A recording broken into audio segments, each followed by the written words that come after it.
It was supposed to be my special day, my 50th birthday, but everything changed the moment I got that call. My parents, after 29 years of me being their daughter, told me to leave their house. And before I could even process it, my husband froze their accounts, and just like that, $900,000 vanished. What followed was a storm of betrayal, a series of gut-wrenching decisions, and an unexpected path to vengeance.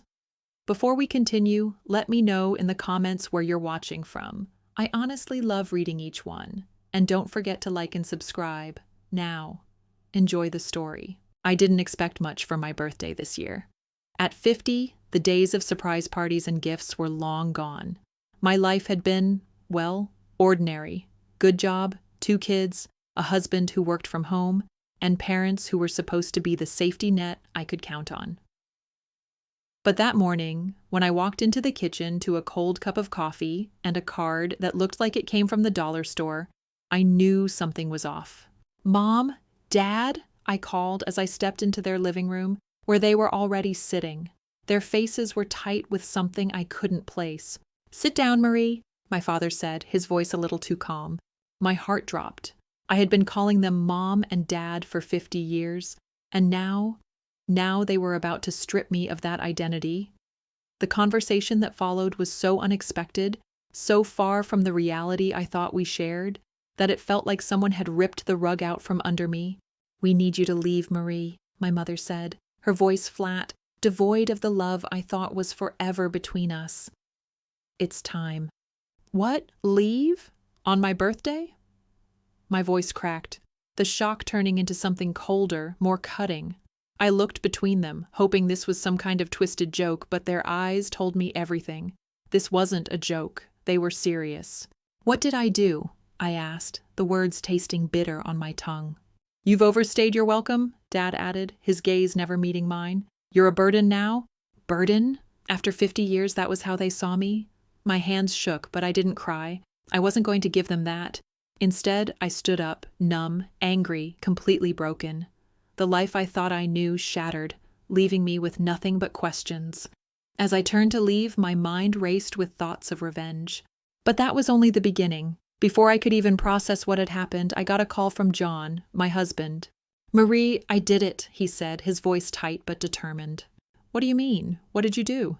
"I froze their accounts," he said, and my stomach twisted. "All of it. Every penny." That's when I knew. My parents had been living off the generous gifts John and I had made over the years. And now, with the push of a button, $900,000, their life savings, vanished. I couldn't believe it. But I couldn't stop the flood of emotions either. Was this what I wanted? Revenge was never the plan. But now it was too late to turn back. I didn't go back to my parents' house. I didn't even want to. But John, he wanted to. "I know you're upset," he said, holding me close that night. "But they crossed a line. You deserve better, Marie." He was right. I deserved better. But I couldn't deny the twinge of guilt. Did they deserve to lose everything just because they'd kicked me out? I sat in our kitchen, my mind spinning. The house was quiet, save for the hum of the refrigerator and my own thoughts. "They're going to come for us," I said, voice soft. "They'll fight back. They'll try to get the money back." "I'm not worried," John replied, locking eyes with me. "I've got it handled. They'll never see it coming." But I didn't know if I was ready for what came next. The phone rang again the next morning. It was my mother, her voice shaky. "Marie," she said, "you have to fix this. You have to talk to your husband. We need the money back. You don't understand." I bit my lip. This was the first time I'd heard real fear in her voice. But it wasn't enough, not after everything they had put me through. "Why don't you talk to John?" I said coldly, my own bitterness rising. "You made your choice. I'm not fixing anything." That's when my mother started begging me to intervene, to put things back the way they were. And for a moment I felt something break inside me. But I didn't let it show. I couldn't. Not after all the years they had treated me like I didn't matter. A silence stretched between us, thick with years of unresolved hurt. "Marie, please, you have to help," she pleaded, her voice cracking. I clenched my fists at my sides. I don't need to help you, I'm done. The line went quiet for a long beat, and then my mother's voice came back, barely a whisper. I don't know what I'm going to do without it.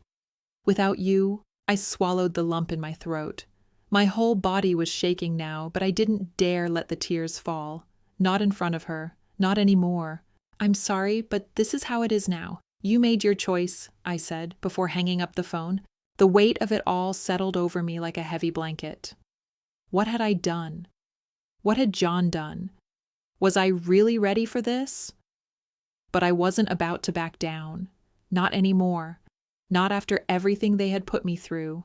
John walked in a few minutes later, seeing my face. What happened? They're begging, I muttered, sitting down at the table. They want me to fix it. They want their money back. John's face was hard. Not going to happen. They crossed a line, Marie. You don't owe them anything. I know, I said, but my voice was distant. But I don't know what's going to happen next. This could get really messy, John. I'll protect us, he said firmly. I'll make sure they don't get a dime. I just nodded. I didn't say anything else. Part of me wanted to believe it would be that simple, but I couldn't shake the feeling that this was only the beginning. Days went by. My parents tried everything. They called, they sent messages, even showed up at our doorstep. But the more they begged, the more I felt something in me grow harder, colder. John's stance hadn't changed, and neither had mine. We were on the same team now, fighting a battle neither of us expected. The phone rang again. Marie, please. My father's voice was strained now, as if the weight of their own actions was sinking in. We'll do anything. Just give us our money back. You know how much we need it. How much you need it? I repeated, incredulous. You kicked me out. I didn't mean it, he interrupted. I was angry. We've been through so much, and now you're throwing us out like we're nothing. You're breaking your mother's heart. That's when I realized my parents weren't just panicking about the money. They were panicking because they saw themselves losing control. They weren't just trying to get the money back. They were trying to keep their hold on me, and I wasn't going to let them. I'm not giving you a dime, I said, the words coming out colder than I intended. You're going to have to figure it out yourself.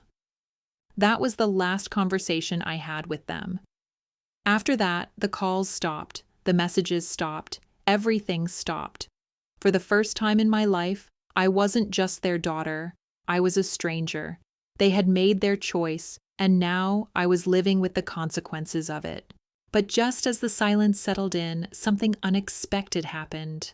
A letter arrived. It was from a lawyer, informing me that my parents were suing us for the return of their funds. The legal battle would be long, expensive, and ugly. I showed the letter to John. Well, that's just perfect, I said, tossing it on the kitchen counter. They really won't stop. John picked it up, his face hard. Let them sue. We'll fight it. I'll handle it. I don't want to fight them anymore, I said quietly. I don't want to be part of this. I didn't ask for this.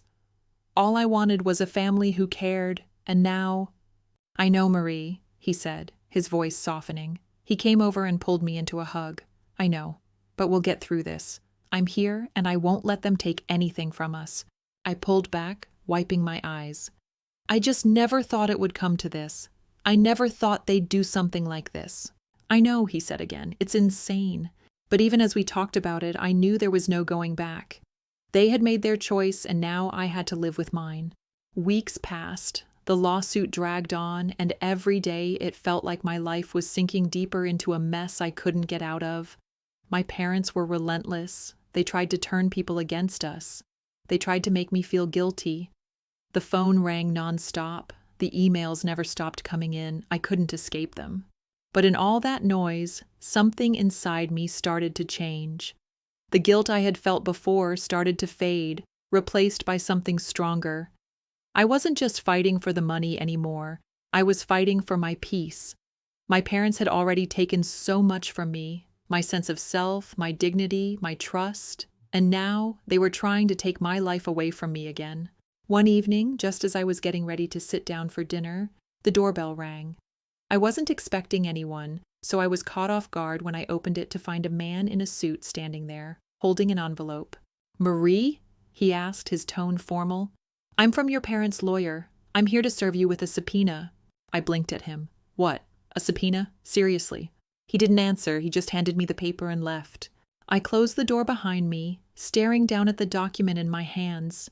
The words blurred in front of my eyes. I hadn't expected this. The tension had been building, but I didn't realize just how far they were willing to go. I walked into the living room, where John was watching TV. He looked up when he saw the look on my face.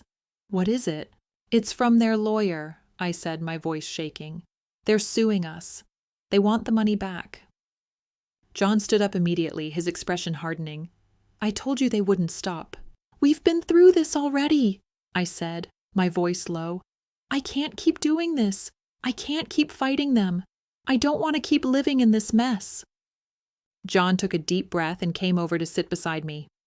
"I get it, Marie. I really do. But we can't just let them win. We've fought too hard. I won't let them take us down." "But what's the point?" I asked, feeling the weight of it all. "We've lost so much already. I don't even know who I am anymore. My parents don't care about me. All they care about is the money. And now we're fighting over something that doesn't even matter." John reached over and grabbed my hand. "It matters to me, and it matters to you. We've been through worse, remember? We can handle this. Together." For the first time in weeks, I let myself believe him. The weight of the world hadn't lifted, but there was something comforting in his words. Maybe we could get through this. A few days later, we were in court, facing my parents. The courtroom felt cold and sterile, everything so final. I didn't recognize them anymore. They sat there, their faces tense, looking like strangers. They had hired a high-powered lawyer, someone who looked like they had never lost a case, but I didn't care. The trial started, and my parents' lawyer wasted no time accusing us of everything: manipulation, theft, you name it. Their version of events was so twisted I almost didn't recognize it. They made me out to be the villain. They painted John as a monster. But I wasn't scared anymore. I was done being afraid. John's lawyer was calm, collected. He laid out the truth piece by piece. How my parents had treated me all these years. The constant control, the manipulation. How, when I finally stood up for myself, they threw me out. How John had acted to protect me when I couldn't do it anymore. I sat there, listening to everything. For the first time, I wasn't just hearing words. I was seeing the truth in front of me. I had been so caught up in the anger and betrayal that I hadn't seen it before. But now, with the evidence laid bare, it was undeniable. My parents had pushed me to this point. They had made me feel like I wasn't good enough, like I wasn't worthy of their love. And now they were paying the price. After what felt like an eternity, the judge spoke. Based on the evidence presented and the testimony from both parties, the court finds in favor of the defendants. The plaintiff's request for the return of funds is denied. I didn't even realize I was holding my breath until I heard those words. It was over. The case was closed. My parents had lost. I had won. I looked over at John. His face was calm, but I could see the relief in his eyes. We had made it. We had fought, and we had won. When we left the courtroom, I felt something shift inside me. The weight, the guilt, the anger, all of it just fell away. I had fought for myself, for the first time in my life, and I was free. The dust had finally settled after the court case. It felt strange, almost like everything I had been living through, the pain, the anger, the betrayal, had just disappeared. But even as I tried to breathe in the peace, there was a heaviness that wouldn't let go. My parents were gone from my life, but the scar of everything that had happened lingered. I couldn't shake it.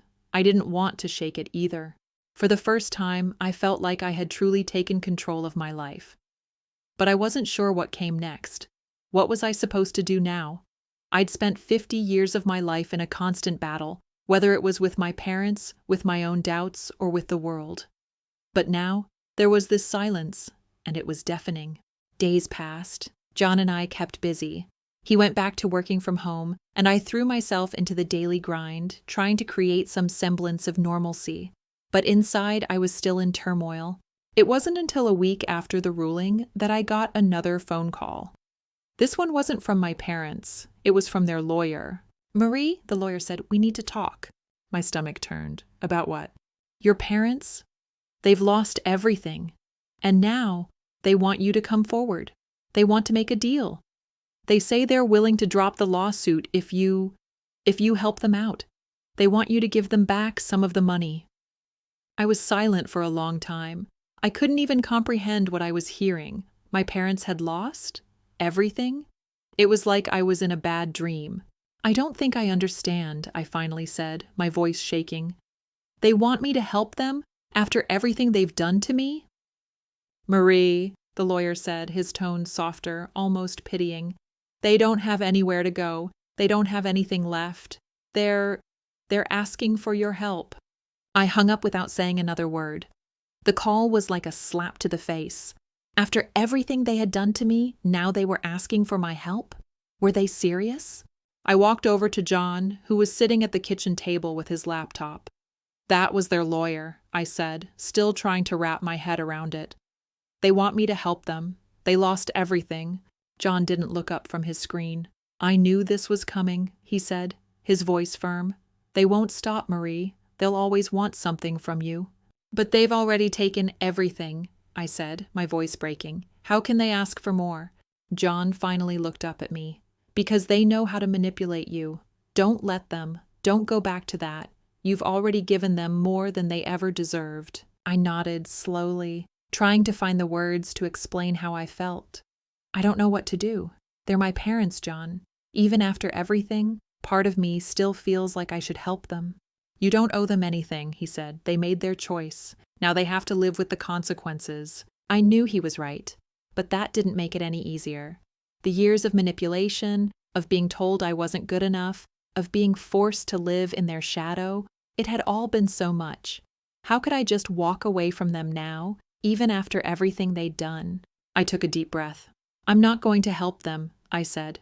The words felt strange coming out of my mouth, but they were the truth. "They're not going to control me anymore." The weight I had been carrying for so long suddenly felt lighter. It wasn't gone, but it was a start. I had made my decision and I was sticking to it. A few days later, we got another call from the lawyer. They had sent one final offer. More money, a settlement. But I didn't even have to read it. I knew what I had to do.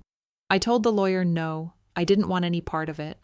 That night, after everything had calmed down, I found myself sitting outside on the porch, looking at the stars.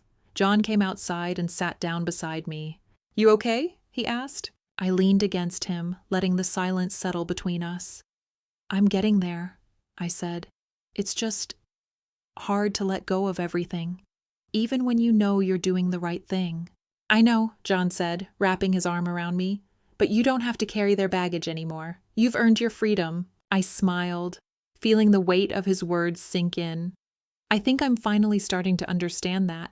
And for the first time in a long time, I felt peace. Not because everything was perfect, not because the past was erased, but because I was finally free. I wasn't living in their shadow anymore. I was living for myself. And that felt like the most powerful thing I had ever done. So what's next for me? I don't know. But what I do know is that I'm not afraid anymore. I took control. And nothing, not even my parents, can take that away from me. Before we finish, let me know in the comments what you think. Have you ever had to stand up to your parents or someone in your life? I'd love to hear your story. And don't forget to like and subscribe. Your support means so much to me. Now, take care and thank you for listening.